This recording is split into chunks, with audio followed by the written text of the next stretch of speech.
Hello दोस्तों, स्वागत है आप सभी का। आप सभी को दशहरे की ढेरों बधाइयाँ। आज एक कुंडली के अंदर चर्चा कर रहे हैं। इवन दो कि हम जो नवांश के अंदर सीरीज़ को लेकर आए थे वहाँ पे मैंने आपको चीज़ें बता दी। एक स्पेसिफिक केस के तौर पे बात कर रहा हूँ।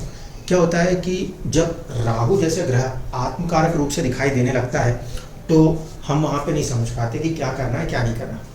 अब ये बहुत सारे कुंडलियों के अंदर एक ऑब्जर्वेशन देखी, या ये समझ लीजिए कि भगवान की कृपा से ऐसे चार्ट्स आए जिन्होंने अपने लाइफ की सारी चीज़ों को खुलकर बताया, और फिर जो चीज़ें भी बताई गई वो नेचुरली उस चार्ट्स के अंदर ऑब्जर्व हुई। इसके बाद मैंने ये बात कही कि राहु जो है वो आत्मकारक नहीं बन सकता। लेकिन एक सवाल उठेगा, जब आप में से बहुत सारे लोग ऐसे होंगे जो कुछ सॉफ्टवेयर्स यूज़ कर रहे होंगे और वहाँ पे राहु जैसा ग्रह आपको आत्मकारक के रूप से दिखाई दे रहा होगा।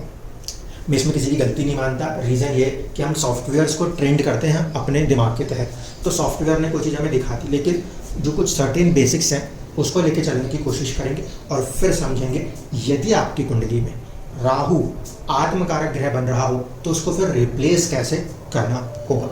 देखिए, सबसे पहली चीज़ तो ये कि राहु आत्मकारक तभी बनता है जब उसकी डिग्रियाँ बहुत ही कम हो जाएं, बाकी सभी ग्रहों से उसकी डिग्रियां कम हो जाए। जैसे इस केस में राहु 5 डिग्री के हैं। जब राहु की कैलकुलेशन करते हैं तो क्या होता है, ये राशि के अंदर पीछे से एंटर हो रहे होते हैं, 30 डिग्री की तरफ से बढ़ रहे होते हैं। ऐसे स्थिति में इसकी कैलकुलेशन क्या हो जाती है, 30 डिग्री माइनस जितनी डिग्री पे भी राहु है। यहाँ पे हम ऐसा करेंगे तो ये 25 डिग्री पे आ जाएंगे। 25 डिग्री पे क्योंकि वो प्लेनेट आया जो कि उसमें सबसे हाईएस्ट डिग्री है, तो सॉफ्टवेयर ने तो ये बता दिया कि यह आत्मकारक ग्रह होगा। लेकिन सवाल वही खड़ा है, सूर्य को अगर कोई ढक सकता है तो वो है राहु, और ऐसी स्थिति में सूर्य कभी काम नहीं कर पाएगा। इसका मतलब यह है कि सूर्य यदि नेचुरल आत्मा है तो वही ग्रह आत्मकारक बनने के हिस्सेदार हैं जिनका सच में वजूद है। और राहु और केतु को हम छाया के रूप में देखते हैं, इसलिए राहु को मैंने कहा वो आत्मकारक नहीं बन सकते। अब राहु यदि आत्मकारक से हटाएंगे तो फिर उसकी जगह कौन लेगा। जाहिर सी बात है, जो आपकी कुंडली का अमात्य कारक होगा, जो आपकी कुंडली का अमात्य कारक होगा, जैसे कि 25 डिग्री और ये 23 डिग्री, तो ये जो 23 डिग्री है इसको हमें मानना है कि ये हमारे लिए आत्मकारक बनेगा। तो ऐसी कंडीशन में जब हम अमात्य कारक को आत्मकारक के बराबर लेके आते हैं, तब उस कंडीशन में आपका जो ये राहु है वो आपके लिए अमात्य कारक बन जाएगा। ठीक है, रिप्लेसमेंट किसके साथ होगा, ये एक्चुअल क्वेश्चन खड़ा हो जाता है, क्योंकि जिसको हमने हटाया वो उससे जाहिर सी बात है एक लीस्ट डिग्री होगा, थोड़ा सा उससे कम, और उसी को हमें फिर राहु से रिप्लेस करना पड़ेगा। अब ये कुंडली आपके सामने है। इस कुंडली के अंदर अगर मैं बात करूं तो जो ओरिजिनल लगन कुंडली थी वो 9 नंबर से बन रही थी, लेकिन जो नवांश के अंदर परिस्थितियां इस कैलकुलेशन के बाद निकल के आई वो व्यक्ति के जीवन के अंदर 100% कार्य करती हुई नजर आई। सबसे पहली बात कि जो उनका आत्मकारक बने वो सूर्य होगा। सूर्य जब आत्मकारक है और उसको हमने नवांश के अंदर देखा, तो नवांश में देखने पर वो ये जो नवांश है इसके अंदर सूर्य की स्थिति देखिए, वो बैठे हुए हैं कहाँ पर, पंचम भाव में 8 नंबर की राशि में, और यहाँ पे शुक्र के साथ बैठे हैं और मंगल के साथ इनका परिवर्तन है। ये नवांश कुंडली है दोस्तों। इस नवांश कुंडली के अंदर जैसे मैंने आपको नियम समझाए थे बिल्कुल वैसे ही चलिएगा। सबसे पहली कंडीशन, सूर्य बैठे कहाँ हैं, चौथे घर की तरफ, मातृभूमि सोसाइटी की तरफ। ठीक है। दूसरा, इससे पीछे वाले भाव का स्वामी जो है वो होता है इष्ट देवता, तो यहाँ पे इष्ट देवता के रूप में शुक्र खुद ही आके वहाँ साथ में बैठ गए हैं, पहली कंडीशन फुलफिल। फिर मंगल और शुक्र के बीच में राशि परिवर्तन योग है, जिस वजह से ये जो सूर्य है वो और भी ज़्यादा अडिग होगा, अपने मकसद को जान के उसकी तरफ आगे बढ़ेगा। कार्य किसके प्रति करेगा, इसके आगे यानी कि जो 4th हाउस है उसकी तरफ, सोसाइटी की तरफ, और वो भी किस प्रभाव से, मंगल के प्रभाव से कार्य करेगा। जातक के पास कुछ ऐसे केसेस आए जो कि चाल के थे या प्रॉपर्टी के थे, और उसको लेकर जातक ने अपनी इन्वॉल्वमेंट नेचुरली दिखाना शुरू किया। आत्मकारक मंगल की राशि से बैठा हुआ प्रभावित, और मंगल से प्रभावित राशि परिवर्तन के दम पर, और इश्क उसको पूरा सपोर्ट कर रहे हैं। तो यहाँ तक तो चीज़ें ठीक चली। जब हमने इस कुंडली को, ये नवांश को कारकांश के रूप में परिवर्तित किया तो ये कारकांश है।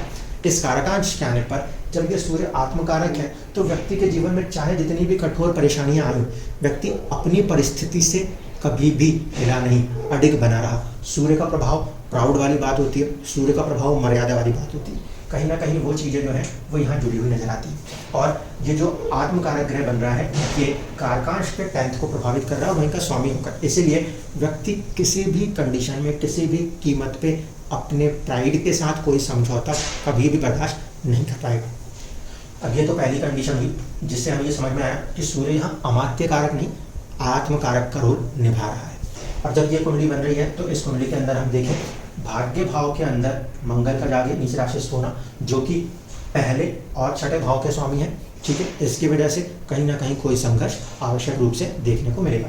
दूसरी चीज, चंद्रमा जो है वो जाके सामने बैठे हैं। अगर स्वामी अपने उस पर दृष्टि देते तो उसको बल देता है। यहाँ पे नीच भंग का वो जो कंसेप्ट है वो पूरा नहीं हो पाता, वो इसलिए क्योंकि केंद्र में चंद्रमा से केंद्र और लगन से केंद्र की बात है, तो लगन से चंद्रमा केंद्र नहीं बना पा रहा। ये कहीं ना कहीं साहस पराक्रम तीसरे भाव और भाग्य भाव के बीच में ये कॉम्बिनेशन काम कर रहा था। दूसरी चीज, वैवाहिक जीवन के अंदर जो प्रभाव देखने को मिल रहे हैं वो यहाँ का जो स्वामी है शुक्र, वो जाके कहीं ना कहीं 12वें बैठ जाता है। वो इस कारकांश कुंडली के अंदर जीवन की बहुत सारी चीज़ें जो है वो सामने देखते हुए नजर आती हैं, ये दिखाई देती हैं। अब देखिए जो प्रॉब्लम है वो अर्निंग्स के साइड पे। अर्निंग्स के साइड की प्रॉब्लम को कह लीजिए तो वो हो गया हमारे लिए अमात्य कारक। हमारी कुंडली में जो हमारा सेकंड हाउस होता है उसको कहीं ना कहीं किसी ना किसी रूप से हमारा अमात्य कारक ग्रह ही संभालता है। सेकंड हाउस के अंदर अपनी फैमिली को जोड़ के रखना और सेविंग्स करना, वेल्थ बनाना, ये होता है। अब जब राहु अमात्य कारक ग्रह बनता है उस स्थिति में राहु को ध्यान में रखते हुए अगर हम कारकांश बनाते हैं तो हमें ये समझ में आता है कि राहु यानी कि जो पैसा कमाने वाला ग्रह है वो जाके बैठा है कहाँ पर, 12वें भाव में, टेंशन के भाव में। मंगल के साथ प्रभावित है। मंगल जो है वो कहीं ना कहीं इंजीनियरिंग्स को दर्शाता है। व्यक्ति ने जीवन में ऑटोमोबाइल सेक्टर के अंदर रह के काम किया तो राहु टेक्नोलॉजी का प्लैनेट है, मंगल इंजीनियरिंग का प्लैनेट है, ये दो कॉम्बिनेशन थे। राहु जो है वो चंद्रमा के साथ जुड़ा हुआ है क्योंकि वो चंद्रमा की राशि में बैठा हुआ है। इस हिसाब से देखा जाए तो चंद्रमा की स्थिति जो है वो नौकरी वाले भाव में थी और शनि की राशि में थी। तो इस प्रभाव से कहीं ना कहीं एक तो शनि के प्रभाव को देखें जो कि अगेन लोहे से, ऑटोमोबाइल से, ऐसी चीज़ों से कामों को दर्शाता है। दूसरा, राहु से 4 घर आगे शुक्र का प्रभाव, केंद्रीय प्रभाव देखें तो वो दर्शाता है। दूसरी चीज़ उन्होंने कही कि उन्होंने थोड़ा सा कार्य जो है वो फूड इंडस्ट्री के अंदर भी कहीं ना कहीं किया। तो वो कॉम्बिनेशन कैसे, राहु का संबंध है चंद्रमा से और फिर केंद्रीय प्रभाव शुक्र का। शुक्र और चंद्रमा जब ये कनेक्ट होंगे तो शुक्र वाहन का कारक मानते हैं, एक कंडीशन वो।